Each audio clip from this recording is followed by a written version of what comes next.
brace yourself, because you're about to dive into another free first-hour episode of the Higher Side Chats, and we just want to let you know that whether you're looking for a companion through your paranoid insomnia, entertaining yourself through one of life's mundane activities, or trying to ward off the internal screams of all those sad, smothered souls around the office, THC is here. And you should know that every episode of the Higher Side Chats has an entire second hour for Plus members. Sign up at thehighersidechatsplus.com and you'll get years of Plus show archives, lifetime forum access, a special invite to Greg Carlwood's monthly joint sessions, MP3s of THC music, bonus episodes, tour videos, and 10% off t-shirts, grinders, and whatever else ends up in the Higher Side store. It's $8 a month that you won't miss, so become a Plus member and treat yourself in these troubled times. Always action-packed and commercial-free, which means you'll unfortunately never hear my voice again.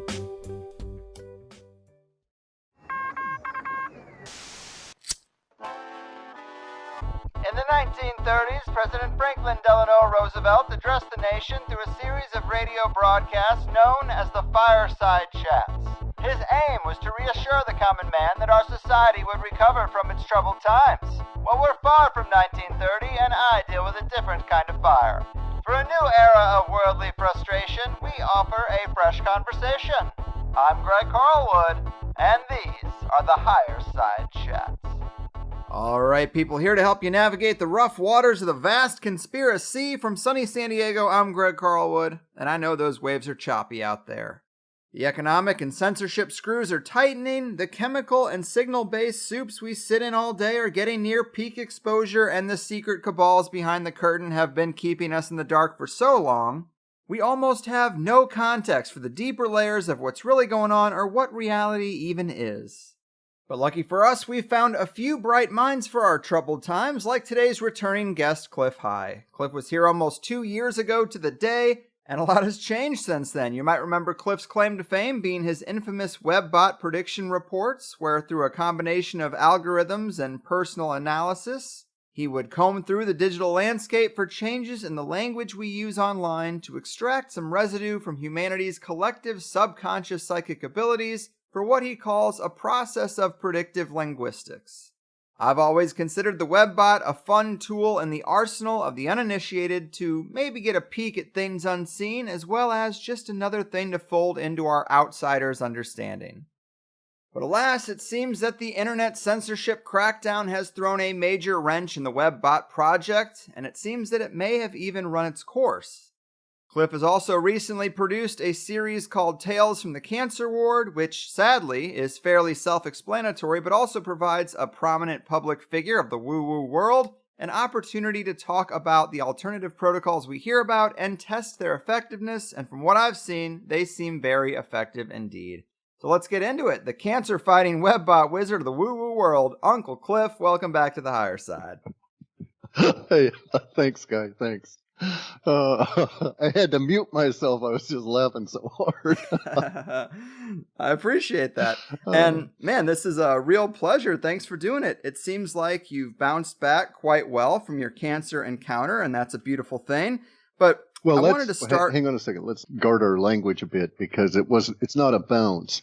I'm just about, let's see, in a month and what's today? What actually is today? Okay, so in a month and a day, I'll be a year post-surgery. And so it has been a long, slow, daunting slog back to this level. Not a bounce, which implies that it was easy or quick. Right. And you just, that's something that people just have got to understand. This shit is not quick. Fair. Absolutely important. And this is something that a lot of people are sadly going to deal with in their lives, or at least within their inner circles of friends and family. And so it definitely is important to be accurate. And I've watched these Cancer Ward segments that you've done. And like I kind of just mentioned in the intro, it is intriguing to see someone who is a public figure and also clued into the alternative information, really testing the waters with these things that we hear about. And I guess I would ask you where you saw the most success. It seems like the protocol was quite lengthy, but vitamin C was a huge factor. Some of these other things we hear about. What could you tell us? It's not a single thing, and that's something else we have to get over. There's no like single savior myth for cancer, in my opinion. Cancer is not a disease. It's a condition that arises from a number of causes, including the electromagnetic and chemical soup, as you noted, but then also some form of initiating stress. It's a combinoric. So it's not any individual thing I'm doing, although they're all effective in their own level and to their own domain, so to speak. But the combination of them is just hugely successful. Insofar as I'm feeling now and the notable physical gains I've made in the past few months. And I'm at a very interesting point now because I've reached the plateau where I'm having fewer days attempting to recover from the drain that the cancer had taken on me over 30 years of its growth. And now I'm back into gaining good days, so to speak. So I'm starting to be able to bank little tiny bits of energy to carry over to the next day, which also makes it a better day, et cetera, et cetera.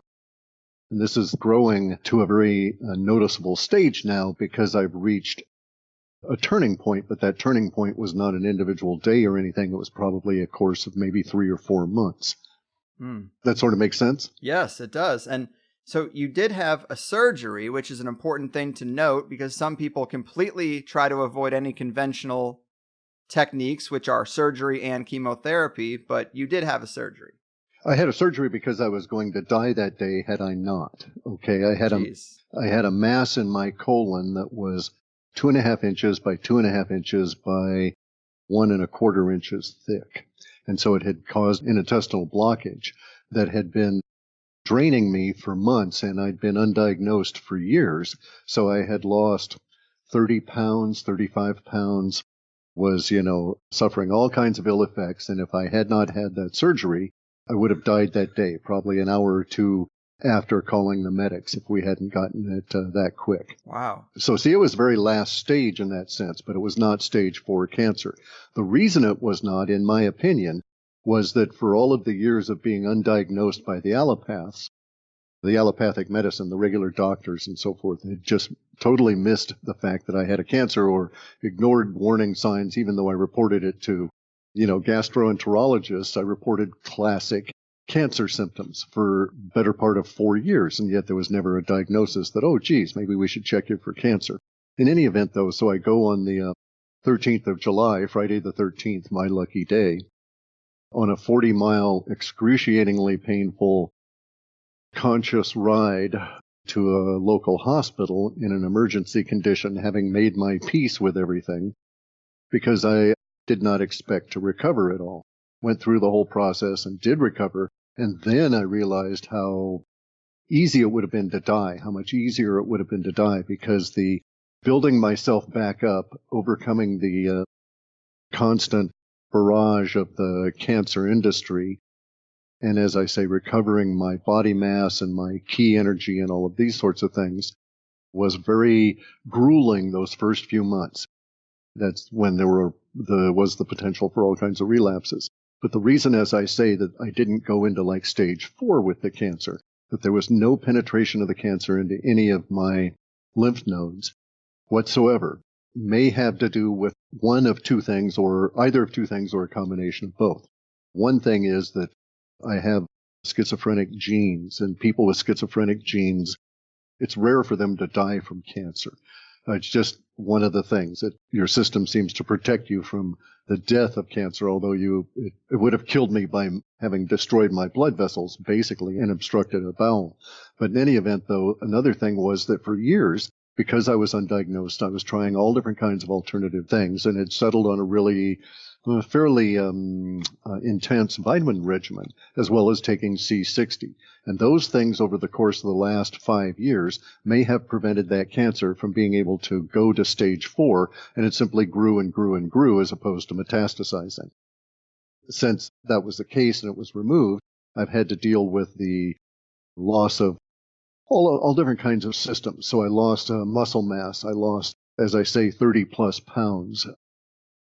I had my testosterone drop to just totally unacceptable levels. And testosterone is a key hormone for men, and you really need it, especially to overcome and struggle back from disease and stuff. Now, I had done keto for 30 years, and I credit the key powers, the key arts, where you basically develop and pack in life energy, key energy. I credit that with keeping me going through the months following the surgery, which were so, it was a case of being barely there. I could have dropped over dead at any moment because of having suffered through that for the last 15 years, and then the last 5 really badly, and then the last 3 excruciating, and then the last 1 where it basically was consuming me, and the mass doubled in the course of a year, is the estimation of the doctors. But I had already decided that, well, okay, I came out of it and I thought, oh crap, I'm alive. This was not good. That was one of my first thoughts, because I knew that I'd really suffered a terrible degradation of the body, and that's what led to the regimen I'm on now. And I realized that I had to harden my body against cancer because I have obviously developed it, and I'm obviously living in a stew of cancer-causing irradiation and chemicals.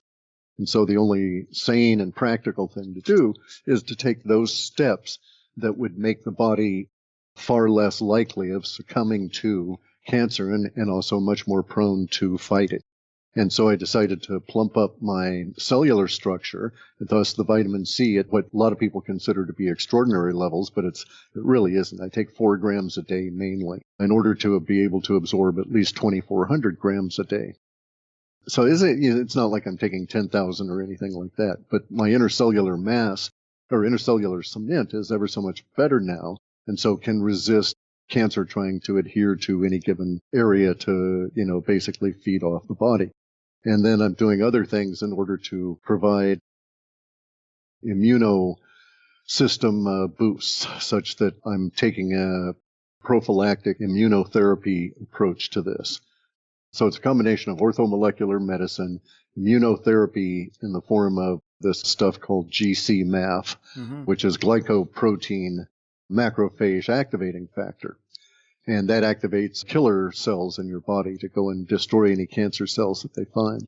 And then also I'm using medicinal mushrooms and other traditional Chinese herbal products, primarily as prophylactics, but also some of them for boosting the testosterone.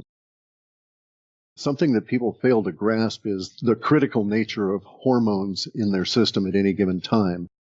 And you basically have the following system, and this is horribly simplified, but it'll give you the idea.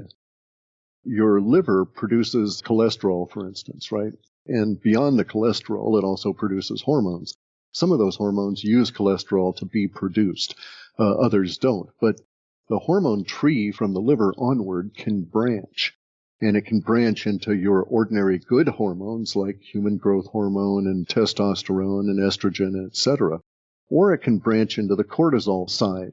Cortisol is a stress hormone that activates and is activated by the adrenal gland and causes adrenal fatigue, but also prompts adrenal fatigue. So these are like negative feedback loops that are really vicious with the cortisol. Once you get into a cortisol loop because your body's under stress with cancer, that is to say, once the cancer is developed to the point where it's starting to interfere with your other body systems, it will continually drain you of the ability to produce regular, ordinary hormones that are your primary defense against aging and body degradation at so many different levels, including opportunistic disease attacks and these kinds of things. So I was shocked, for instance, over a course of only a couple of years to lose 60% of my testosterone level. And yet the allopathic physicians, including the seemingly knowledgeable concierge physician I was dealing with at the time, said that, well, there basically isn't much we can do about it. And in my opinion, they should have put this in there and said, wonder what's causing that, Because I had been at regular testosterone levels, in my opinion, and I'd charted them since I was in my 40s when I had a complete blood work done. And I saw them go from over 600 down to under 300 in a radically short period of time. And this is just not good. Yes, a man can exist on testosterone levels that are lower than 300, but I had been used to having higher than median or higher than mean levels of testosterone for my age, and I counted on that for basically getting shit done. Yeah. I mean, it gets you out there and drives you. So now I'm pleased to note that, I've been able to restore through herbal means and not synthetic testosterone. So I'm not giving myself shots. I'm not taking testosterone replacement therapy or anything. And I'll be having another test here fairly soon when I can get into town and get the blood work done. But I've been able to restore it back up to over 500. So in a short period of time, I've been able to, and I'm talking months. Let's see now, it's been, let's just say 6 months maximum that I've been on a regimen that was designed to produce increased testosterone levels. And I've been able to basically double the level I had in my system, both of free testosterone and the floating bound testosterone. Well, I mean, congratulations on the progress you have had. I mean, yes, it is a grueling process. It is very tough to make the lifestyle changes that are necessary to recover and to keep this stuff out of your system for the rest of your days. And as you said, it's a recovery recipe that includes a lot of things. GC-MAF, we've talked about before, C60, special mushrooms. Paul Stamets is really great about mushrooms. He's a really intriguing guy. And I just congratulate you on that success. I also wanted to ask about the WebBot project and what's going on with that, because it has been the primary thing that you're known for so long, but maybe for the people who haven't checked in a while, it seems that the program has been held back or maybe even retired due to the censorship and changing landscape of the internet. Is that right? What's going on there? The latter is indeed correct. Okay, so at this point, the censorship, the avowed, open, heavy-handed, basically ham-fisted censorship has really caused me 2 sets of problems. Before it emerged, there was a tendency on the part of people to self-censor because so many individuals were being, shadow banned or soft censored, so to speak, in terms of individual channels or people being kicked off of social media or put into social media jail for a while. And so a lot of people started becoming paranoid. They started self-censoring their language, even admitting to self-censoring their language within the media itself. And that obviously affects the ability of the gathering of the data to get enough unrestricted language to be able to follow moving trends. So one part of that aspect of this pre-official censorship was that the target was shrinking as it was moving, so to speak.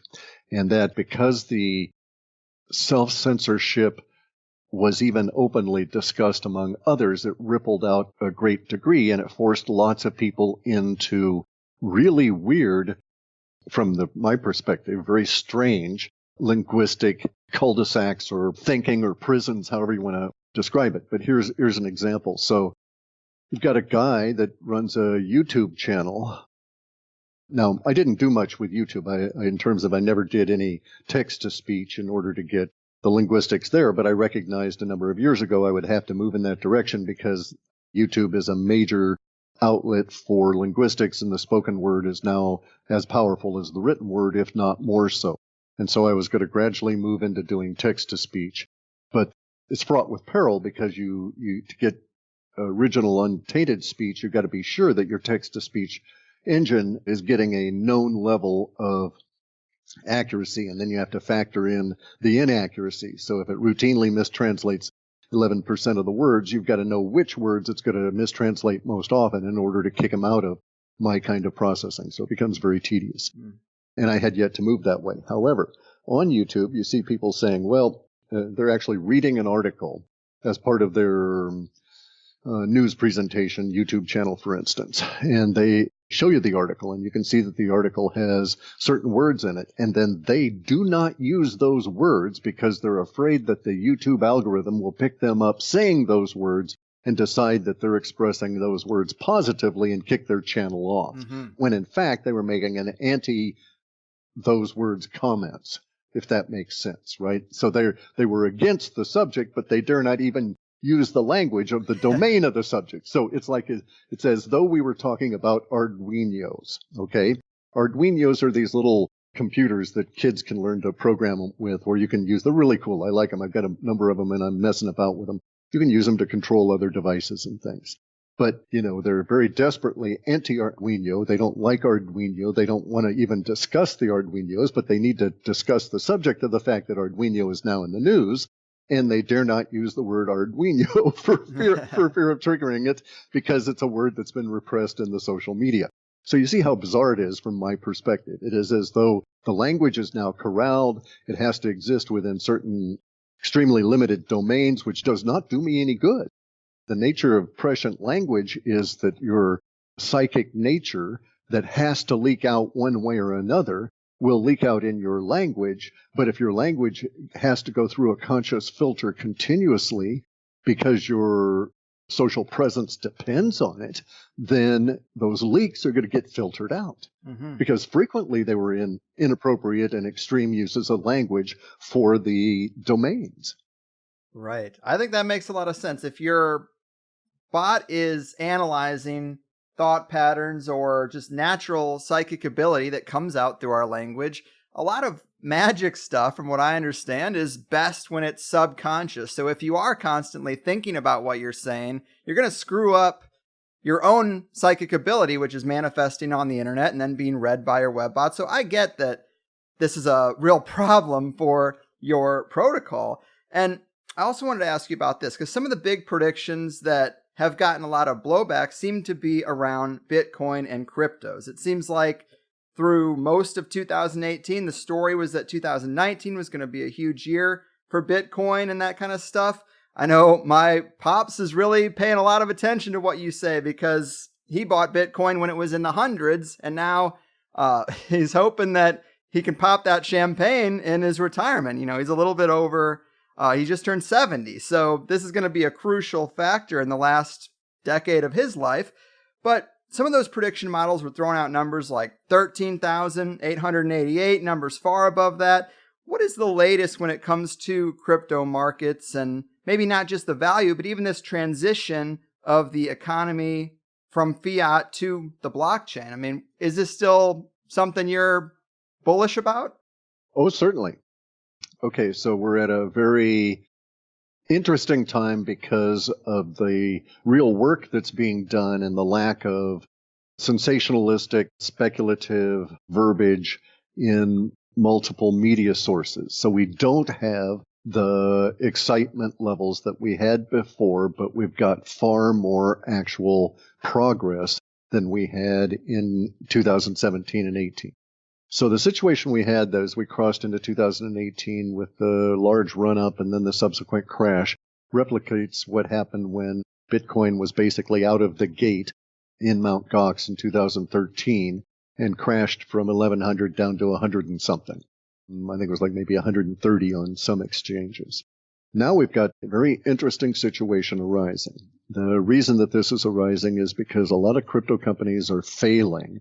And this actually turns out to be good, because they're clearing out weakness out of the market and distraction out of the market. And then we have a lot of crypto companies and coins that are doing very well. And they're doing well because they're actually achieving traction in particular markets, or achieving traction with particular goals that they'd set out when they had their first forays into crypto space. We also have a situation where regulation is now starting to get moving and start to catch up with the existing regulation with those things that it can in terms of dealing with bad actors in the markets. And so the markets are becoming, just through regulation, are becoming more acceptable because the level of risk is perceived to be dropping. It's no longer considered the Wild West because there's a few sheriffs now showing up in some of the towns. And as a result of that, we're seeing a broader adoption of the concepts that were talked about just as concepts in 2013 and 14 in the banking business conferences now be rolled out into functioning systems this year and into next year. There's critical areas that we're crossing this year, though, relative to the whole crypto story. And so, for instance, paying attention to Bitcoin at this moment might give you a skewed impression of where things are at and what's happening. better it would be to look at Litecoin, because Litecoin's coming through its halving here this year and is already feeling the effect of that.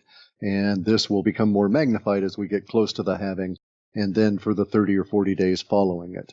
And then this effect, you could probably chart to some degree a correspondence between Bitcoin and its halving next year and the Litecoin halving this year. So, and interesting perspectives on things like various different forms of distributed access objects and distributed exchanges and these kind of issues, right? So, for instance, throughout 2016 and 17, we had the story of the ICOs, initial coin offerings. And those, if you will, are analogs to a company offering its own stock for sale on a retail market, very much like a penny stock, right? Mm-hmm. Any company can sell stock directly to the public if they follow the SEC's rules for doing so.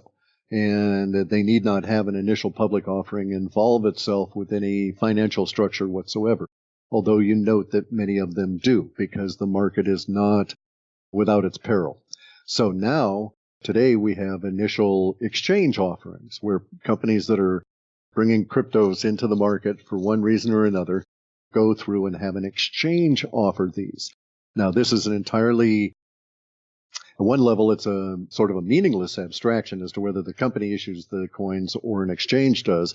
But at the human level, it provides another layer that is seemingly providing a sense of surety, some level of more certainty in terms of pricing and so on, as well as a sense of solidity. The reason being that these exchanges don't want to be doing initial exchange offerings on coins that come on out and go bluey and eat up, 12 to $15 million just overnight, that kind of thing.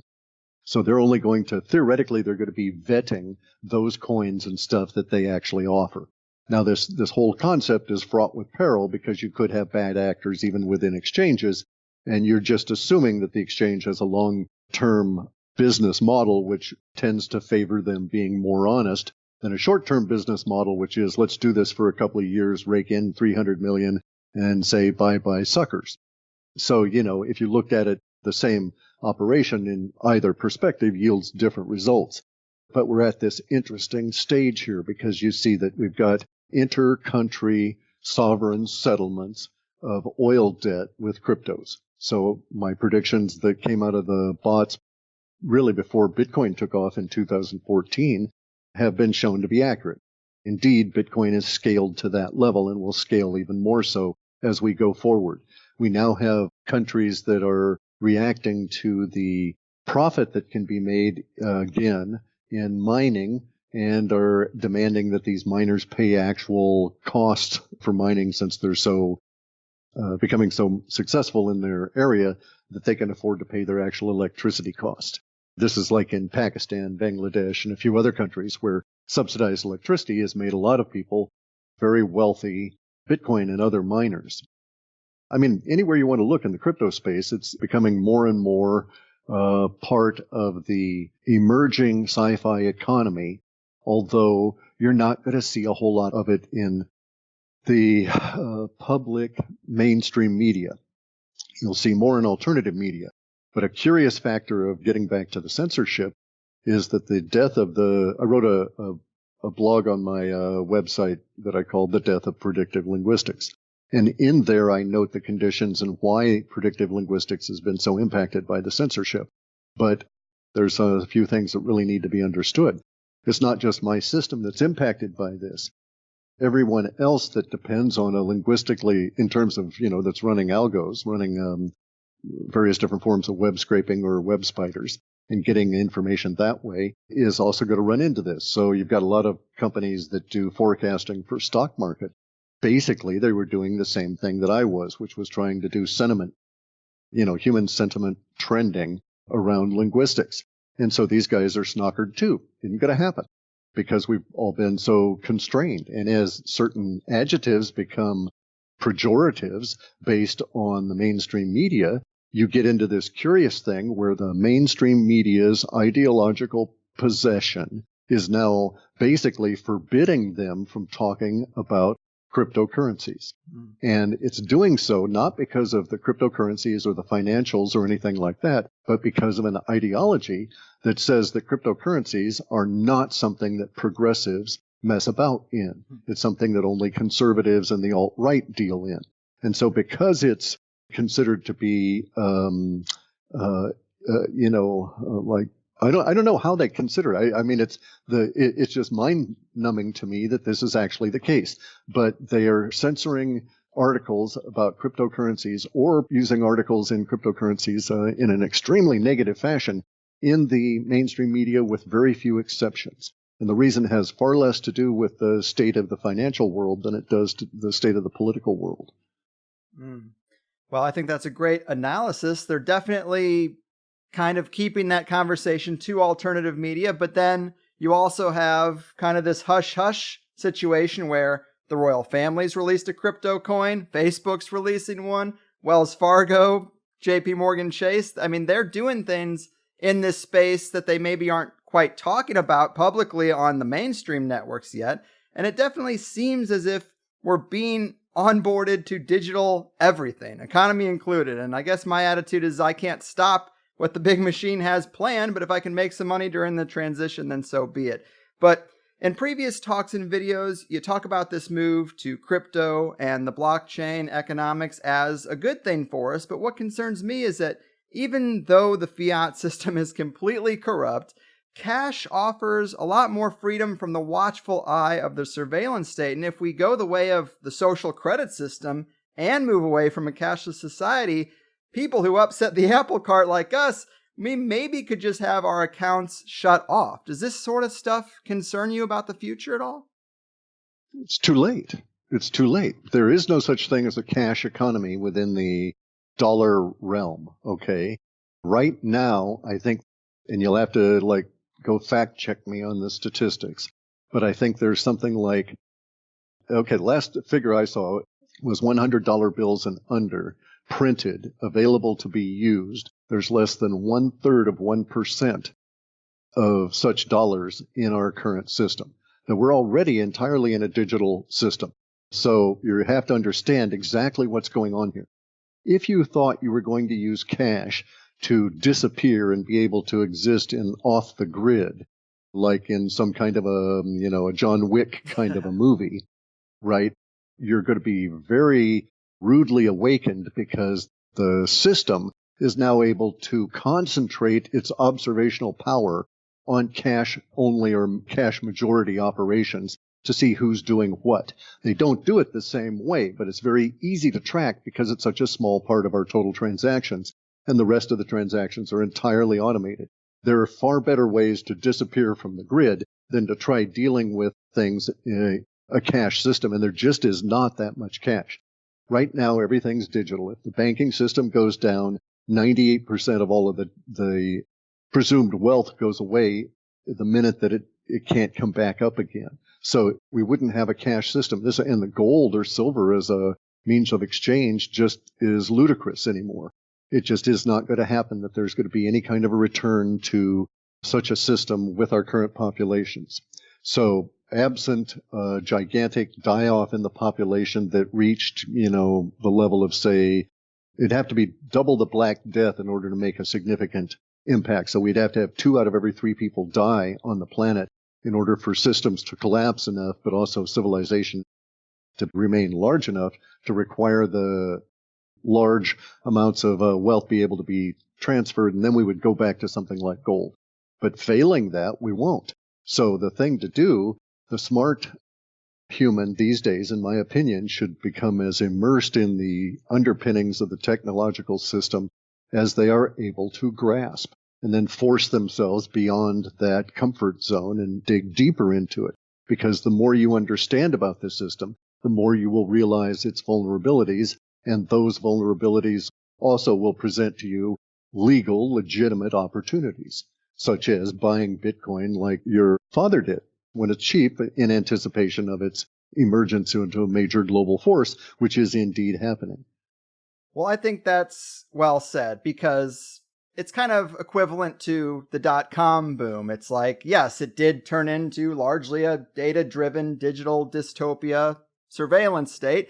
But if you educated yourself on it when it was first started, you probably would be doing all right now. And maybe we're in another phase of that. Again, can't stop the big machine. Might as well get educated on where it's going to go to insulate yourself from it. And you have a video that's about 6 months old at this point, but you talk a lot about the panic language you were seeing and the prospect of a dollar collapse in the near future. Obviously, economic collapse predictions are nothing new in the alternative media, but what is the state of this panic language now, and your thoughts on how soon we could start seeing some major collapsing of the traditional systems? Well, we're sort of seeing it now. The language itself, the panic language, has now emerged into mainstream media, mainstream financial media primarily. So we're at that stage where it's manifesting, but as with all things in such a large society as ours, it's going to be a long, continuing process that takes out things in segments or clumps or whatever. I mean, it's not going to be like all the business dries up. It's going to be very much as though technological innovation and currency issues and liquidity issues force all different kinds of changes at a very substantial rate, and will be occupied by these changes for the next 15 years as they solidified. And then in about 15 years, we will have a feeling that, oh, well, this is the way the world always should have been and always was, basically. And in fact, we won't recognize what a huge transition we went through, and that we're in that period of time of the transition at this moment. So we've got businesses that are shutting down in China, that are moving to open up operations here in the United States.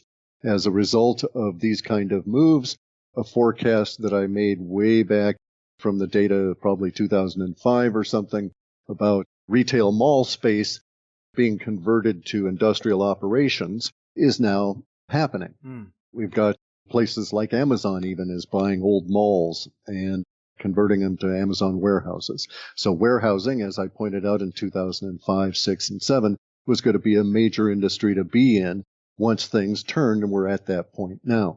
As I also pointed out, we would get to a stage where the housing, quote, industry, unquote, would be in a major stall-out period, sort of stagflation, and where markets would be crumbling and crashing all around, some more egregious and openly than others. We're there now. So depending on where you wanted to buy and your resources to do the buying, you can find hugely great real estate deals these days. And we're seeing the predicted exodus from lots of different states. And way back in, I think, maybe 2000 and I think maybe it was 5 or 7, somewhere in there, there was this set of predictions about interstate financial issues, where the federal government was going to have to start acting as a referee, if you will, between the states as they fought over various different kinds of assets that they were trying to seize from their citizens through the theft that we laughingly call taxation. And we're at that point now where one state claims that, no, we own the right to tax this millionaire because he lives here. And then another state says, no, we own the right to tax him because his businesses are here. And so we've gotten to that level due to the impoverishment of the states as we all ran into this giant debt issue. So the collapse is here. Right at the moment, it's big chunks of government that are collapsing. Curiously, just as was pointed out in Sci-Fi World predictions, which I think was like October or so of maybe December of 2016, we're at that point where, as part of all of this, the government's releasing its UFO stuff. And it's releasing the UFO stuff as a prelude to releasing technologies. They were scared shitless of releasing the technologies because they were afraid of people weaponizing them, because it's so easy to turn the same kind of technology that makes an anti-gravity device into one hell of a weapon, or actually dozens of different kinds of weapons. But they're doing it now because they're basically in a bind. The evolution of the planet depends on it at one level. Evolutionary processes are hard to stop. Humanity is going forth. They know other countries are not as worried about their citizenry getting hold of some of the stuff the same way that our government is.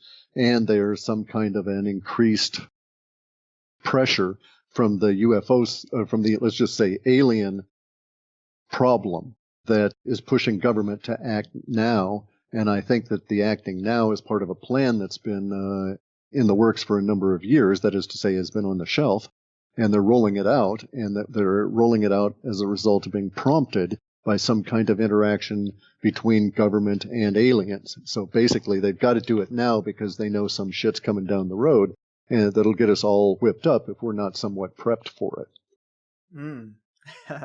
Well said. I'm really glad you went there, because that was going to be my next question, was about the sci-fi world and folding in the woo a bit. As you mentioned in this Sci-Fi World report, one of your older reports, you call the 2020s the Soaring 20s, with a picture of people in a flying craft like the Jetsons. And I was going to ask if we are on the cusp of this technological rollout. You clearly just told us we are. But what are the big indicators that we should look for, or the bullet points along this timeline we should be citing as evidence for people who are maybe more skeptical or who've heard this before, that disclosure's coming?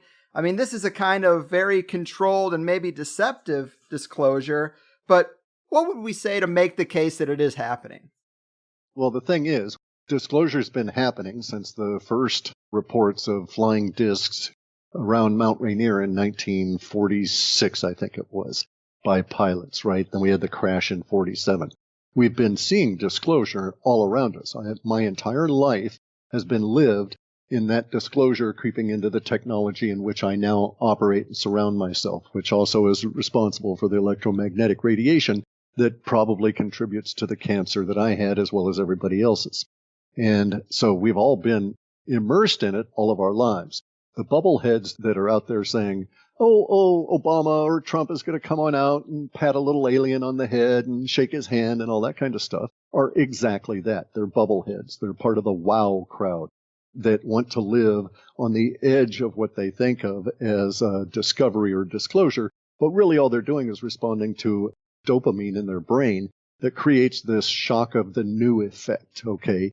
They are waiting for this shock of the new, and because they're waiting for it to appear, their mind has created some kind of an image as to what disclosure is or should be, and they insist that everything else is fake disclosure or limited disclosure or something along these lines. And really what's going on is their minds are so limited they can only conceive of disclosure in their framework, and it's never going to happen that way. And in fact, if they were to simply open up their eyes and stop trying to control the narrative and to thereby profit from that control, then they would see that disclosure is actually occurring around us all the time.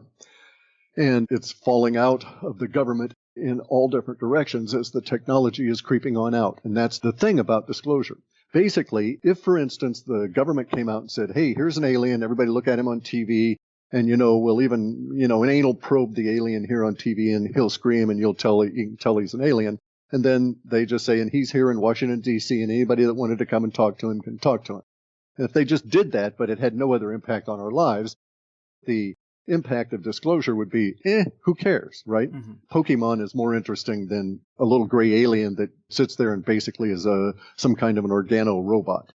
But what really is the impact on our lives, the reason that disclosure is seen as such a big deal, is because of the technology and fundamentally the ability to control energy fields that is at the core of what we think of as free energy, the anti-gravitics, which is really electrogravitics, and then all of the other electros. So there will be all different kinds of things like electrofiltering, electromining, electro this, that, and the other.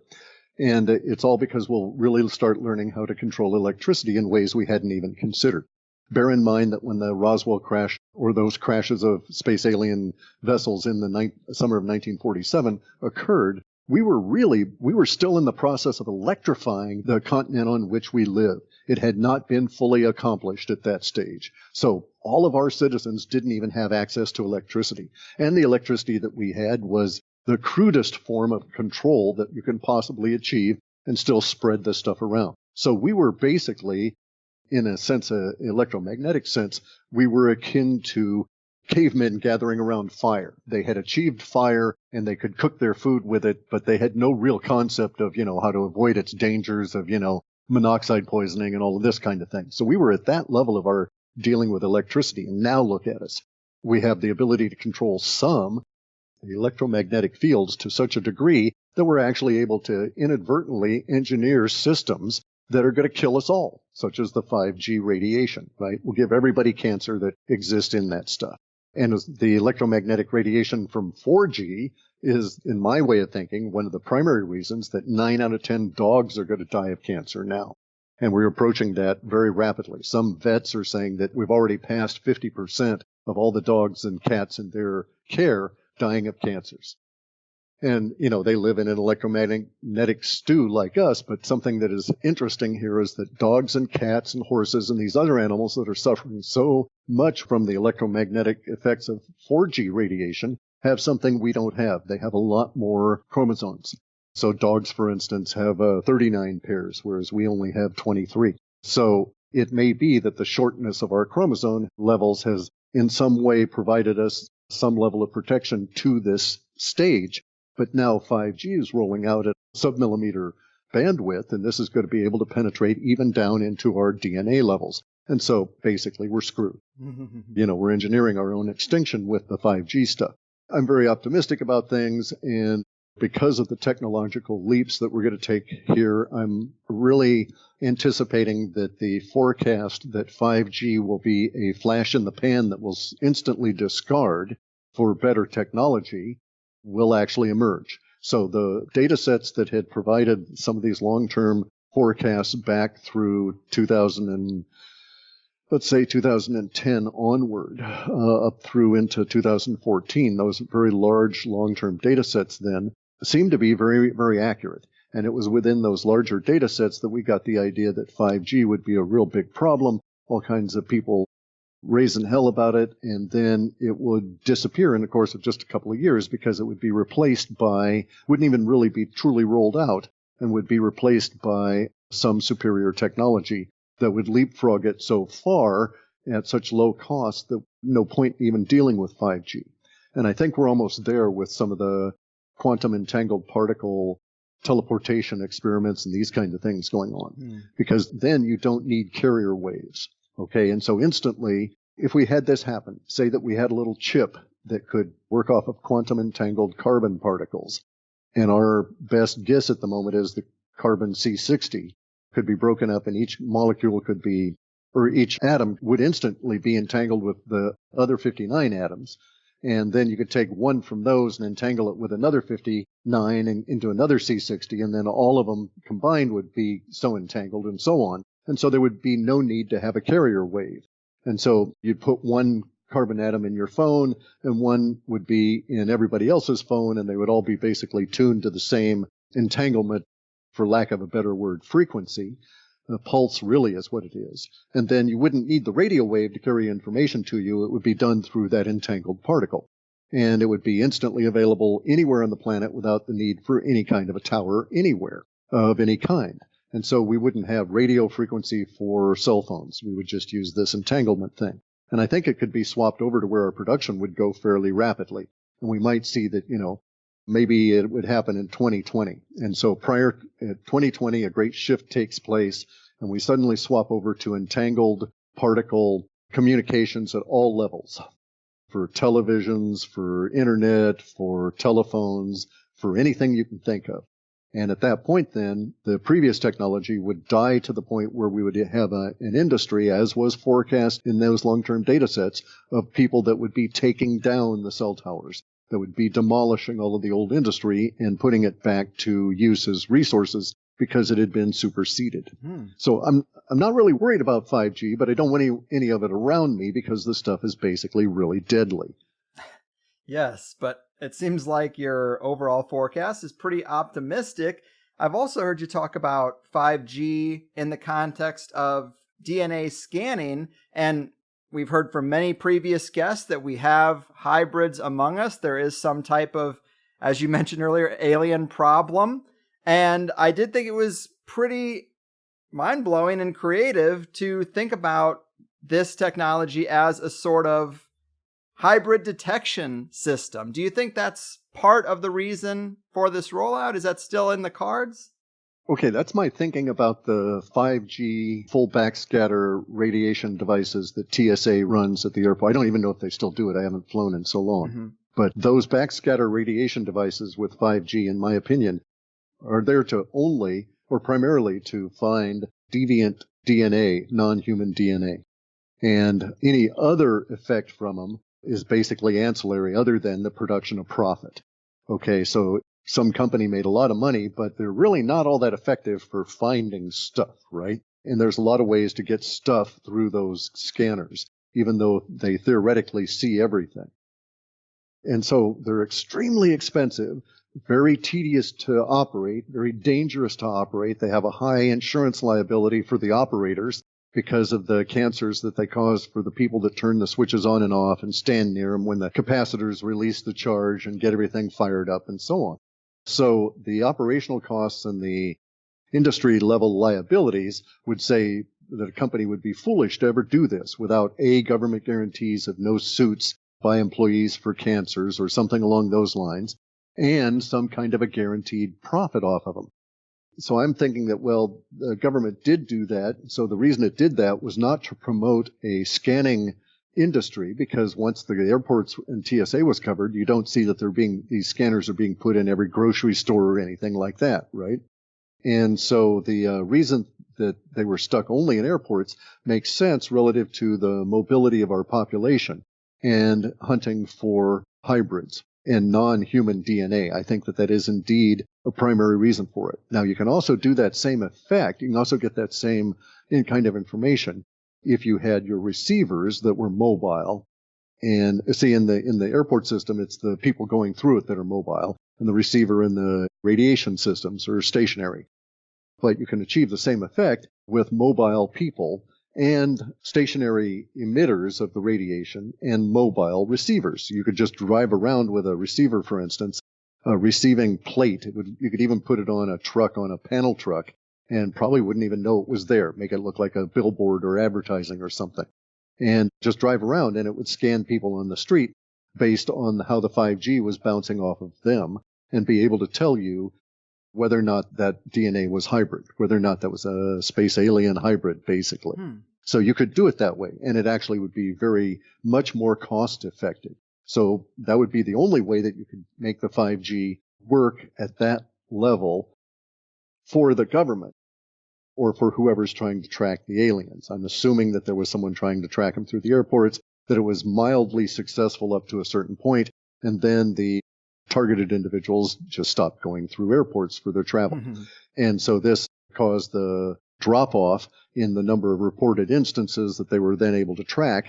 And so it was at that point that we saw the big rollout or the big push in the background media that prepared the telcos to push for 5G. And then it stated all of these reasons. And I noticed a number of years ago, say 7 or 8 years ago, that there was in the back channel telco publications, there was a list of like 7 reasons to switch over to 5G. And they presented 7 prompts to profit to companies in order to do this, but only one of them is really taken. And one of them is the one that's being sold to the public. And it was basically a trial balloon. When they did those articles at that time, 7 or 8 years ago, was to see which of these reasons they would be able to sell 5G with. And the idea was that it would be this enhancement to your devices such that you could instantly get all this information about every damn thing around you just because you were continually connected at bandwidth so massively wide that it would be incredibly cheap. And so you could, point your camera at a plant and have, the world's botanists identify it for you in real time, basically, as well as give you any kind of information you want about it, just because they could pump it through all of the bandwidth. Now, that's true. 5G is incredible as a carrier, but it's also incredibly deadly, as we've seen, especially with the protests and stuff. But, the first place I ever encountered the stuff was in a genealogy laboratory with fish.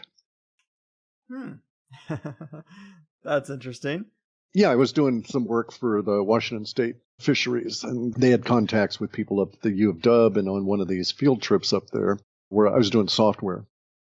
I ran across these guys that said, hey, come and look at this. And it was like a DNA microscope. And it was 5G, and it was in its only intent was to be able to tell you, they were in the process of writing software to go along with this device, but was to be able to tell you whether it was hatchery raised or wild salmon stock. Wow. Interesting. So I love all this. It's a little over my head. I like what you said about the prospect of us moving from this radiation type of carrier to an entangled particle system. But I guess it depends on who's in charge and what the agenda is, because the narrative that I'm hearing most often is that the rollout of this 5G radiation grid is to facilitate that hybrid life and to do away with biological life, that the aliens are in charge, they've compromised the governments and the tech companies, and they're creating, say, maybe digitally terraforming the planet for the propagation of their life and the decline of ours. Is that anything that you think is in the mix? Is there a struggle going on, or what's your take on that? There's a struggle going on. There's no question about that. It's an existential struggle, so we're struggling for our existence. Most of the humans on the planet are unaware of this, that the struggle is taking place. I agree that they're trying to hybridize us out of existence, but at the same time, I'd have to really think very deeply about it, and I have not. But at this point, I'm not of the opinion that 5G is an aid to the space aliens. Okay? So here's the thing, right? As I understand the existent space alien kind of structure, we would have to look at we could look at it in basic biological terms here, right?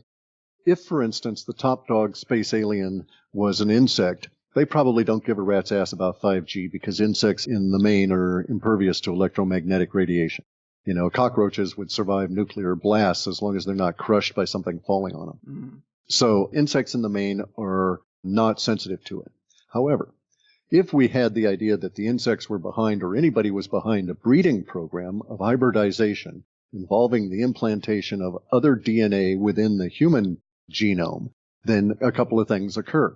The hybrids are more vulnerable, even if they have hybrid vigor in terms of a biological term. They're still more vulnerable because their DNA is spliced. And that spliced DNA is much more subjected to potential for damage and is much more of an unknown when subjected to radiation.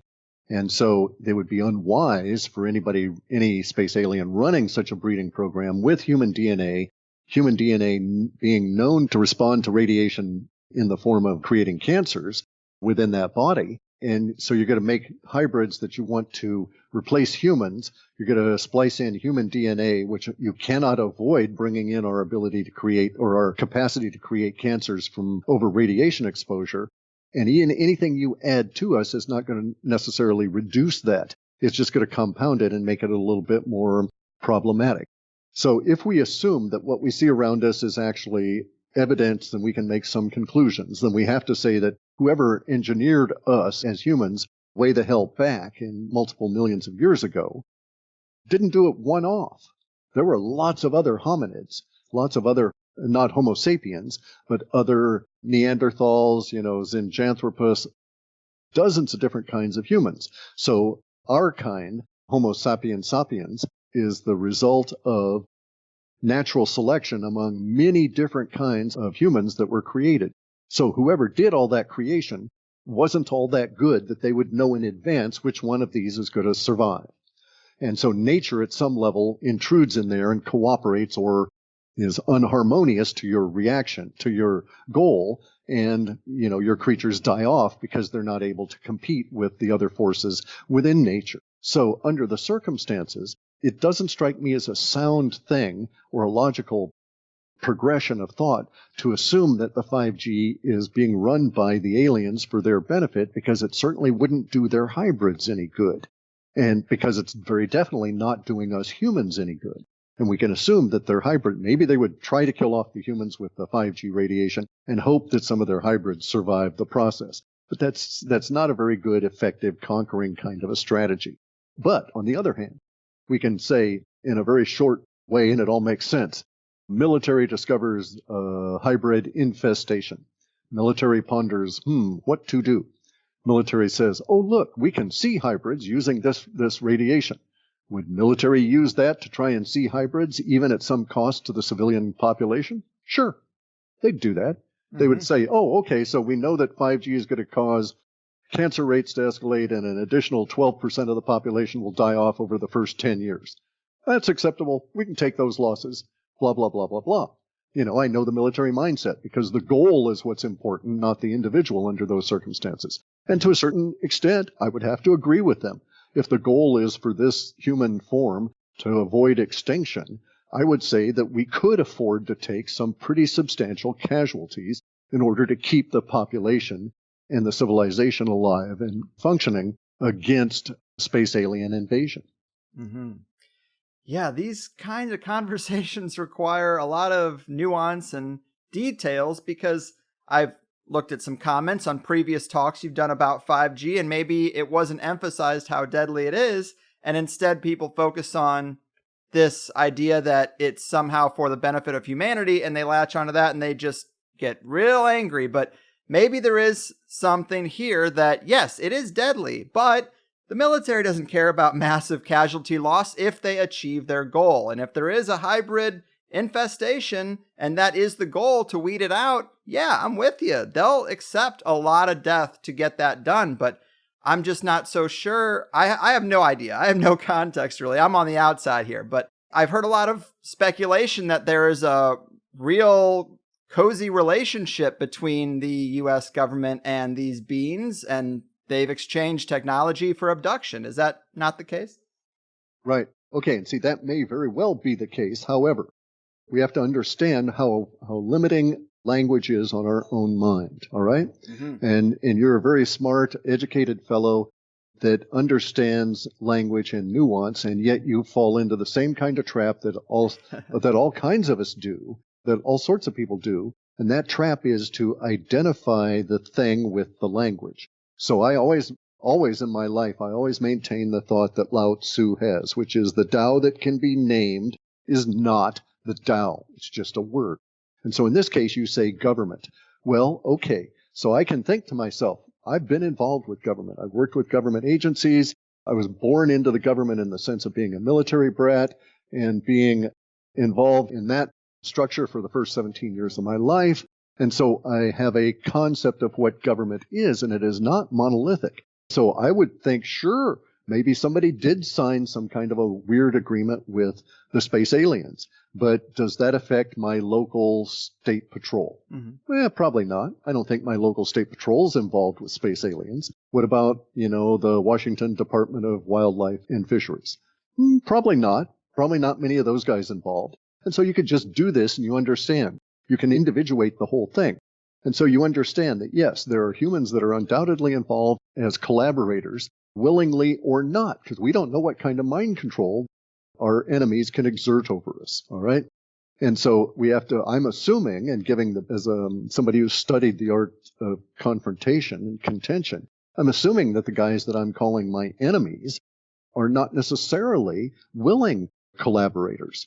And they might be quite happy to kill the people they're collaborating with now, those beings, given a free mind. So I'm just going to watch out for them, but not necessarily assume that I need to be, out thrashing other humans, that kind of thing, right?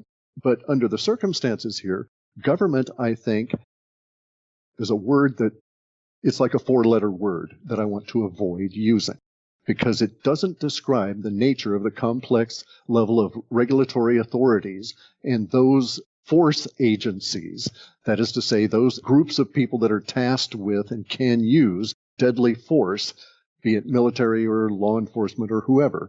I don't think that there is any kind of a monolithic structure. And so I'm quite certain that, and I also, even if that were the case, that the government as a whole had coerced all of its hundreds of thousands and millions of employees to supporting the space alien agenda through the structure of the hierarchy, I'm quite certain there are individuals within that hierarchy whose own personal agendas are at odds with those of their managers and the overall structure, and so they would be agents for humanity within that structure, even if it existed. And I think it's much more fractured. I think it's much more chaotic, and chaos rules, and we only think to impose order with our minds. And so we've got to be careful of what kind of order we impose on it because it can be extremely misleading. Mm-hmm. No, that's absolutely legit. And conspiracy folks can be attractive to simple, singular narratives, and language can be a clunky thing, and I am but a simple stoner host. But I agree with you. Yeah, you can't discount the factors of complexity that are involved with this number of people and non-people, perhaps. And as we're starting to pull back into the station here, I just want to ask you in a more open-ended sense, because we have talked about so many things and you are full of so much information and things are moving so quickly. Is there anything you're paying attention to now that I don't even know to ask you about? What's the latest on your mind? Well, okay, so at this point in my particular journey, what I'm doing is I'm sort of taking myself back to school, and I'm delving even deeper into interacting with computing devices, from laptops and phones and networks and all of these kind of things. And I'm upgrading all of my skills relative to changes that have occurred while I was doing all the WebBot stuff, and I could only work on my stuff and never be involved with anything else. And so in a broader sense, it's a time of retiring for me here, okay, in terms of, but not retiring from non-production, but rather upgrade all of my skills for new projects. Now, in the meantime, I'm doing some exploration of stuff, okay? There's been some really interesting information that's come on out, but most people are not thinking of it, in my opinion, quite correctly because they're missing some of the obvious things.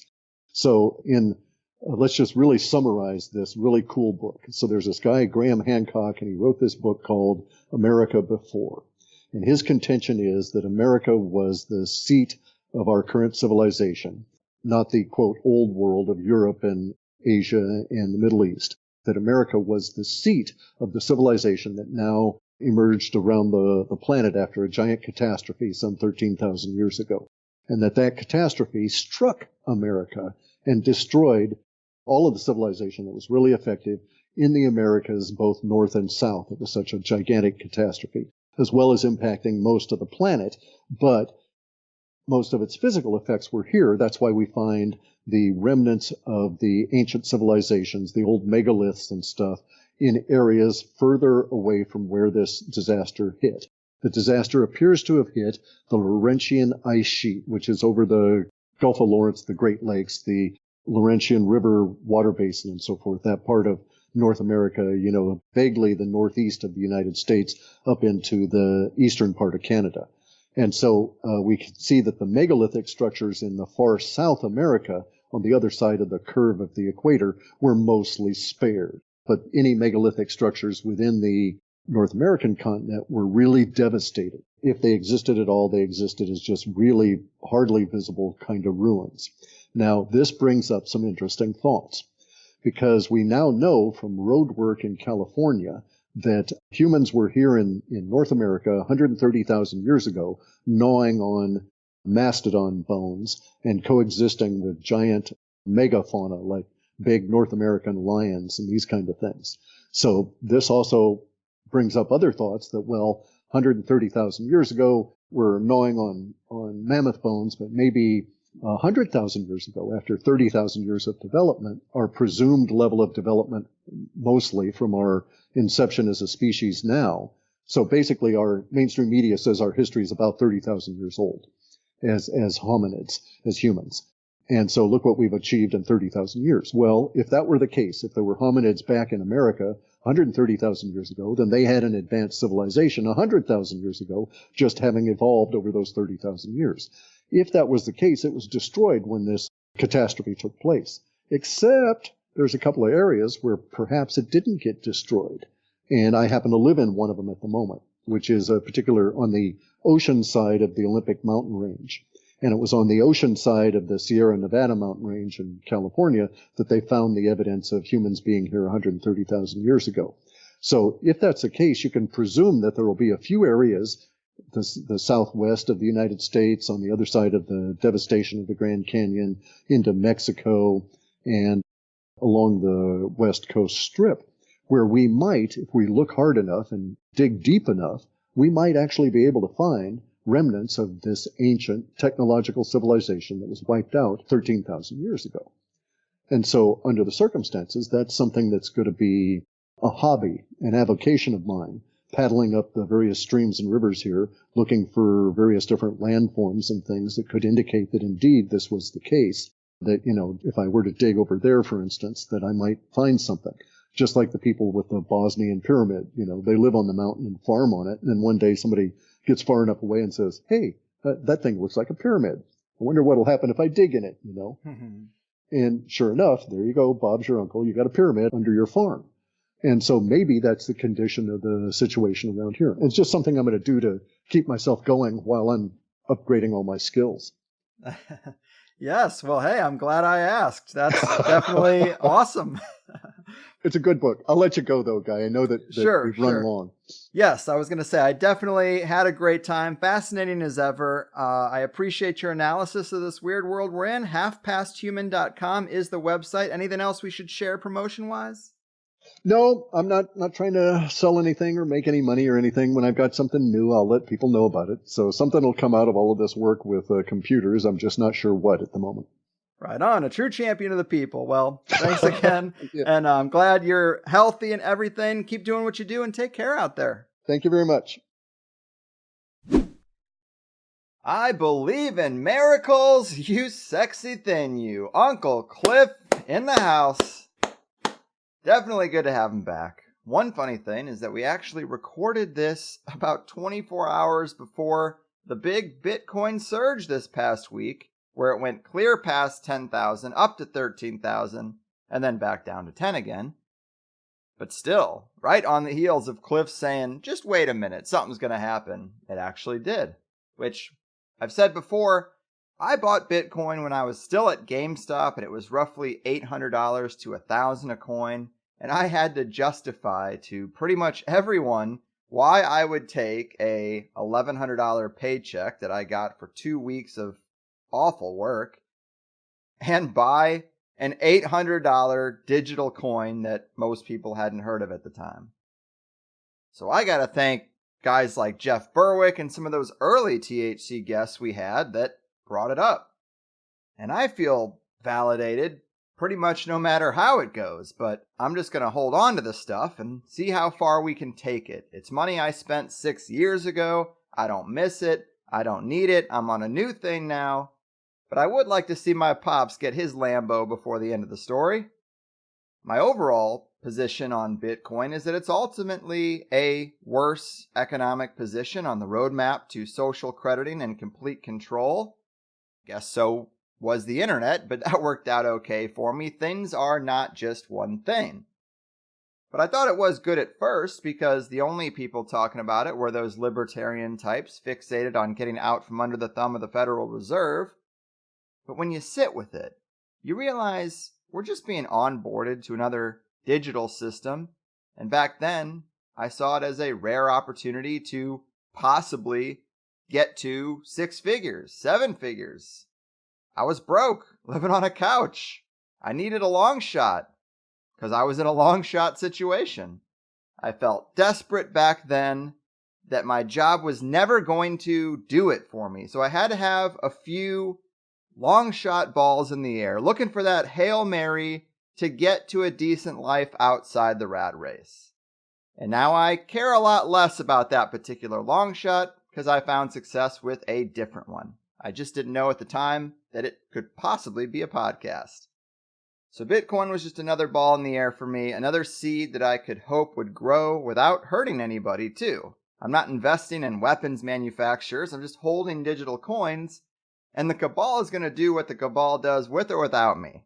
It's like if you had bought Disney.com or Walmart.com when you first heard of the internet.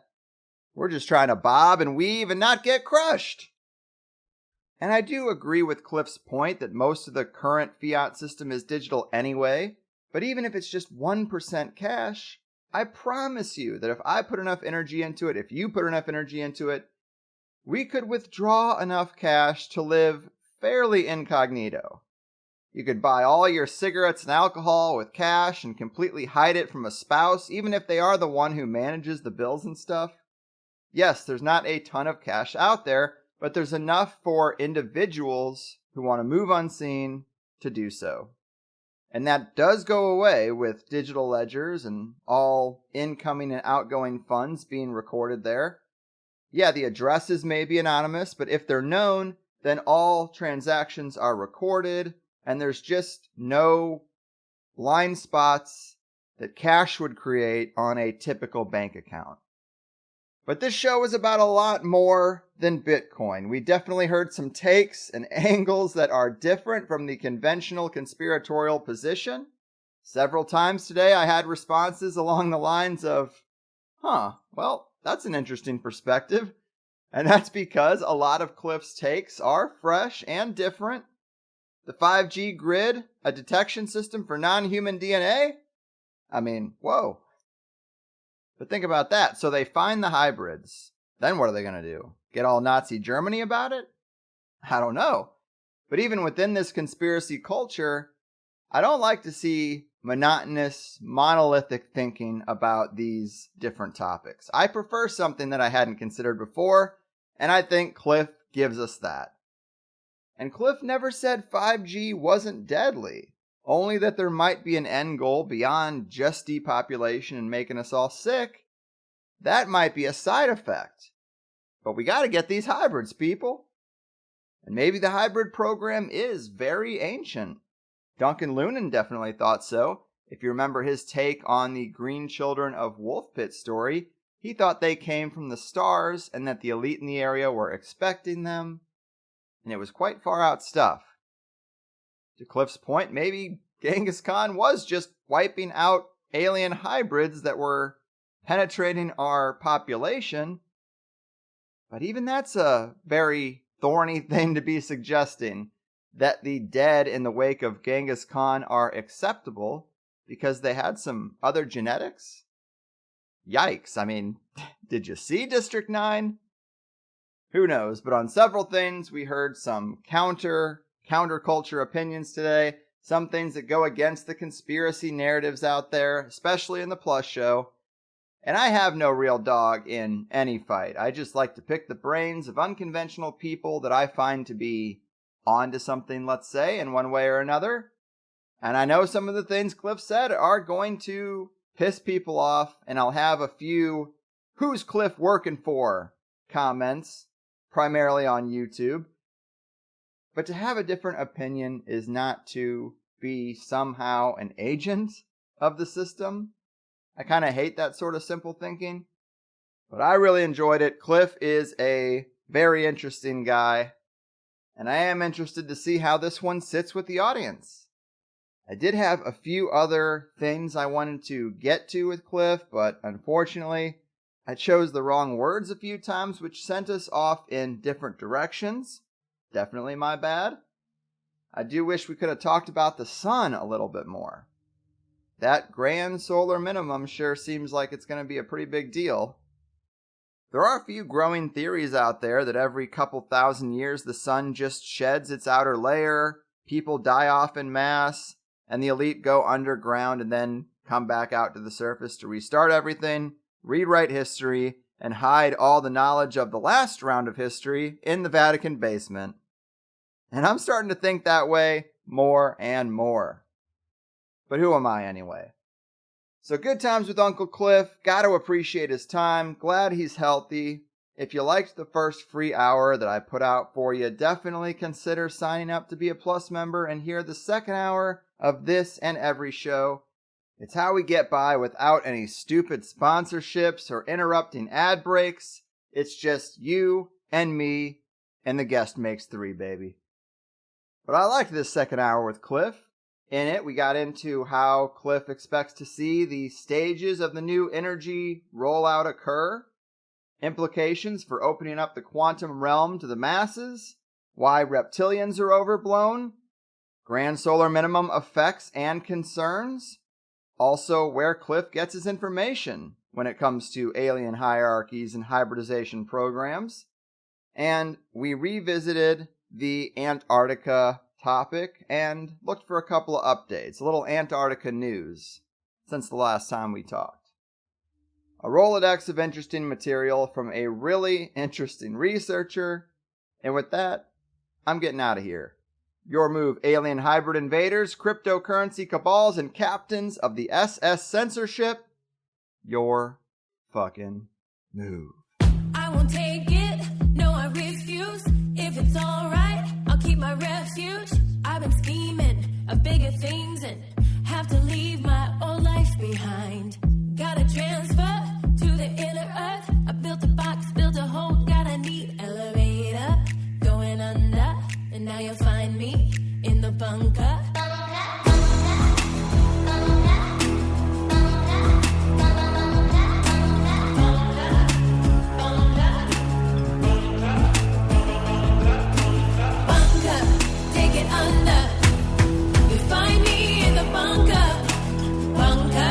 Take it under. Find me in the bunker, bunker, bunker.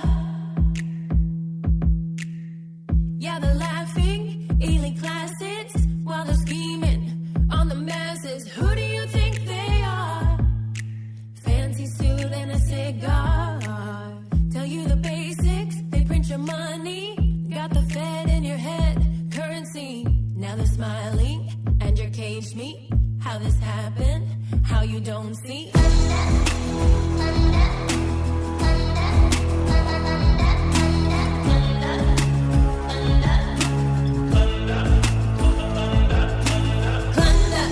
it's a plunder. Rape, pillage, and plunder. Plunder, it's a plunder. Rape, pillage, and plunder, plunder. Plans are simple. The best protection of all is the special shelter built according to specifications of your local civil defense organization. The basement of any house or building will become a good improvised shelter if you block the windows with sandbags.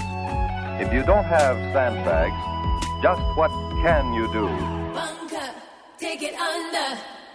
You'll find me in the bunker, bunker, bunker. Take it under. You'll find me in the bunker.